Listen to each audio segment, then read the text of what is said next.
Hello everyone and welcome to another video. Today I have to show you an interesting game which was back and forth. It was equal, then my opponent was winning, then I made it equal, then I was a little ahead, and then I played two brilliant moves in a row to win the game, and I calculated them. By I didn't play them by luck and something like that. So let's jump into the game. So I was white. Only opening that I know a little bit is above a London system with this trap here. He played pawn to a6, preventing my knight there, and that trap goes away.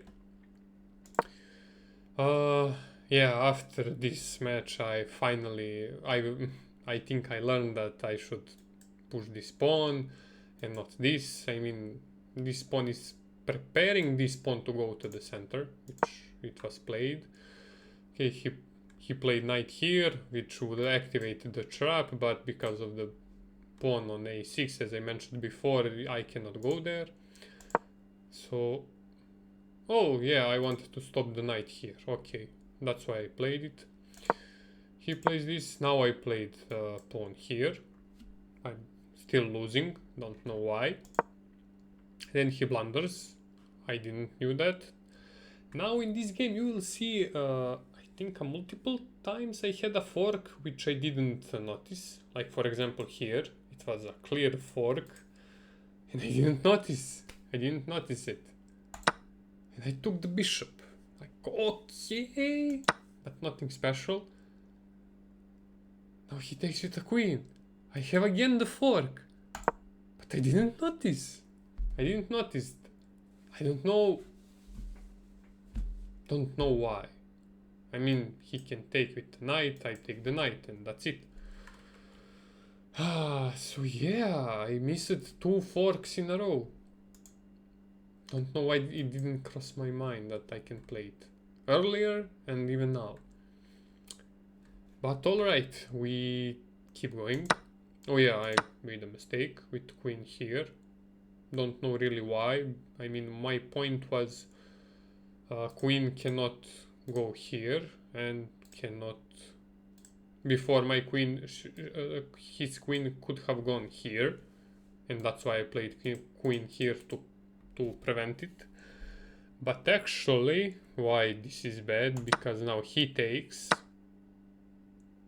I shouldn't take it. He takes, I take, and then he takes the pawn. And like, it's really... not easy, because this pawn is unprotected. He's...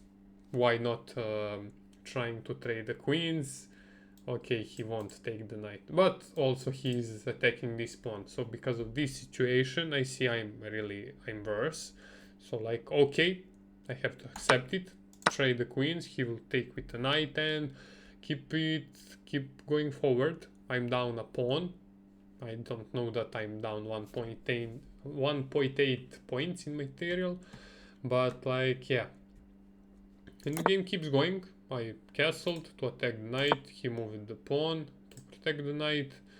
Now I attacked both of them, the knight and the pawn. He pins my knight because he will take my rook. Now I find this move to still keep pressure on the knight and protect my bishop. Now his advantage disappears because he castled. And okay, from my standpoint, okay, I didn't think I was 2.1 down in material, I mean losing.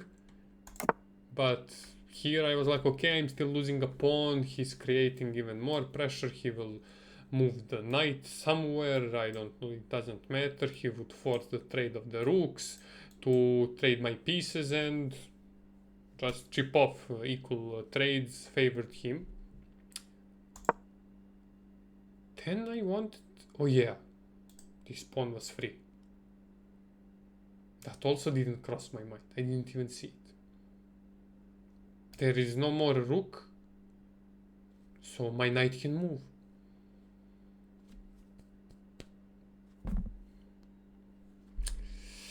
Can't explain.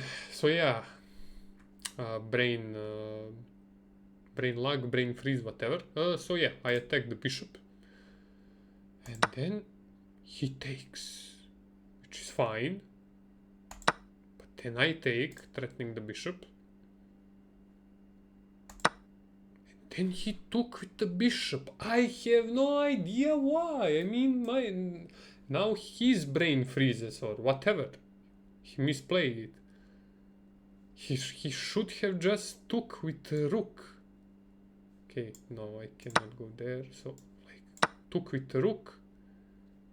I take it. And then he can take it. And that's it. He's threatening my rook. End of the story. He's +2. Like, that's all. But no. So my brain wasn't the only one that wasn't working correctly. So now I'm ahead. I'm +1 pawn. Okay, I didn't know I'm +3.4. But yeah, he pushes the pawn because I was attacking it. He could have moved the rook, which was better. Now I'm up a pawn. Now I want to trade the rooks. Like, let's go. And he says, okay. Like, perfect. Now he moved the rook here. Okay. I moved my rook. Didn't really think too much. Wanted to... I was calculating something here, but doesn't matter. He moved finally the king. Now I started pushing pawns. He moved the king. Now I pushed pawns. So his king cannot go here anymore. Nowhere. He moved the pawn. Now I moved the king. I mean, it's an endgame. You should move the king when the endgame starts. And endgame is starting when queens are traded. But usually when there are few pieces left. So yeah, now we are in this position. He pushes this pawn. Now I'm calculating what can happen, because here it's a 3-on-3 on this side. Here it's a 4-on-2. Okay, I have my bishop, but right now my bishop is stuck. He's protecting these two pawns, and he cannot go too much. He cannot really leave this position. So I was looking at this, maybe this, if I move the bishop, I give check, this. And I think I settle down for the h4. No, I moved the king. Okay, I want to be close to my pawns and see how I will attack. Now he attacks. Like, okay. I'm calculating, is it worth if I take it? Because then he can take it, or he can even take it with the king.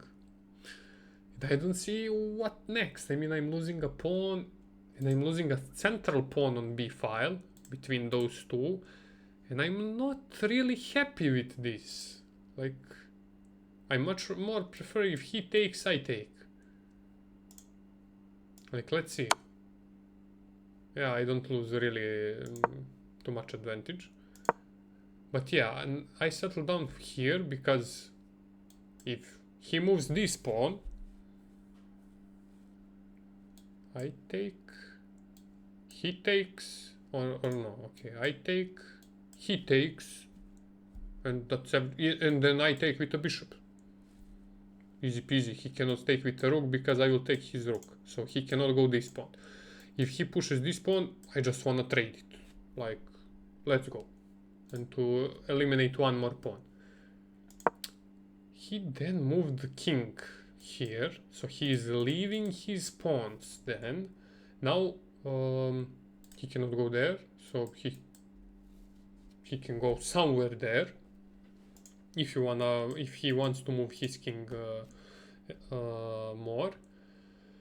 Now I need to my head it brings the bell. Okay, now I have to exploit those pawns. So I took it because his king cannot any longer, he cannot take it any longer. He will take with the pawn, of course. Now I have this space to acquire and take this pawn. So I started going and June saying it's bad. I wanted to keep this pressure on the f file. he moves the pawn, as I said earlier. Okay, I will take. Engine is saying it's bad. I don't think it is. And now we have this position, and I'm going forward. Engine is saying this is now a draw, but like I don't think we would find it. I mean, I'm +1 pawn, and like this on the middle of the board is this mess. Those 2 pawns, and I mean, I don't think this is a draw in our elo. And now he played e4. And this is where everything begins. Before he played it, I didn't calculate it. I was like, okay, I saw it. I saw the move that he can play e4.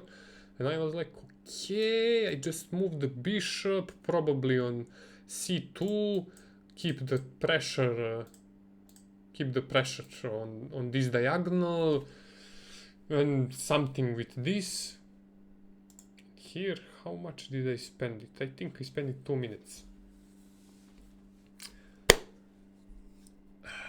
So here I was calculating, okay, this doesn't make any sense. I'm not getting anywhere with pushing this pawn. I cannot go with the rook. I mean, it doesn't make any sense. I lose the rook.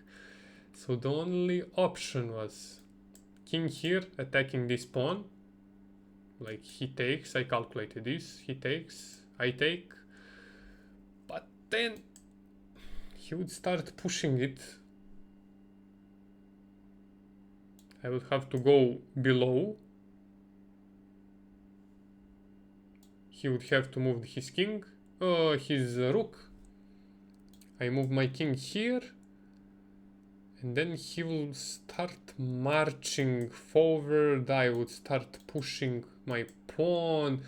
And it gets really complicated. I wasn't sure who would win here. Also, I'm giving the bishop, like, to take this pawn, like, to make sure that I take this pawn. And it occurred to me, okay, but what happens if I take it? I take. He cannot take it. Because if he takes with a pawn, I win his rook. Oh boy, I was happy when I found out. I mean, it's not really that hard, but it crossed my mind at the end, after I exploited every other possibility. Like, what happens if I take it and give it? Because, as I mentioned before, if I go king here, I was already considering that I give my piece. I was considering if I give my rook, what happens? If I give my bishop, what would happen? And like that. So, but what if I not give? What if I take? He takes, I take his rook, and here comes the first brilliant move. Like, let's go! Of course, he saw it. He didn't take it. And he moved the king here. I was like, what now? Okay. So right now, my bishop is attacked. I cannot just move the rook on e file because he would take it, and that's it. If I stay with the rook here and go here, he will take with a king, because this pawn is pinned to the rook. So what now? I mean, now it's a better situation. I take, he takes, I take, I move. Like, it starts happening. He has to move the his pawn and king together to win my rook. Like, that's it would come down to who would make the queen first, but also he's guarding this square with his rook. My king cannot go and threaten this rook. It can't. So I didn't like that. It wasn't really good position. So then I started calculating, what if I take with my bishop? he can take with the rook. I take with the rook. And he takes with the king. And he's here. And then I go here. He goes there. I take the pawn. He takes the pawn. No, it's my turn. Okay, let's go in that combination. So I take, he takes, I take, he takes. Now I go here, he goes there, I go here, he goes there, I go here, he goes, let's say here. I push, he push, he, me, he. Yeah, I would get first queen, and I calculated this. And then I can just trade. I mean, that's it. I mean, he would go like, okay, he cannot go there, like king here, but no, yeah, this is it. Okay, he loses. So like he loses here. And I saw that. But it took the time to calculate like all of this to happen. And I found that, but like, okay, that's if I take with the bishop. But what if I take first with the rook? I mean, I give check, he has to take, then I take, then he take. I mean, it's the same. It's really the same thing, actually, but Engine is saying second brilliant move. So that's funny. It's actually the same position, but like it's a brilliant move. Like, okay. So yeah, that's a second and everything else. Okay, he didn't went here to take my pawn. I think he calculated while I was calculating all of this that he would lose the game. But like, there's nothing he can do now. There's nothing. And he resigns here. And on the 38th move. And that's it. 2 brilliant moves for the win. Game was back and forth. Actually, he was winning, then I was winning, and around equal. Then I sacrificed it. I mean, I went and did 2 brilliant moves for the win. I was so excited after the game, like when I found that I can sacrifice both of my pieces. I mean, for his one piece. And to win his pawn and push and promote. I was really happy, but when I went to the game analysis and saw the first brilliant move, I was like, yes, man. Then a second one, I didn't expect it. I really didn't expect it that this rook move was a brilliant move. So like I was so hyped. Yeah, that's win. First time 950 ELO points achievement, but I hope I will keep going and growing. I don't think I reached the plateau. I mean, I think I will surpass with this knowledge 1000 ELO for sure. Then I will be back on chess courses on the chess.com. So yeah, that's all for today. Thank you everyone for watching, and see you in the next video.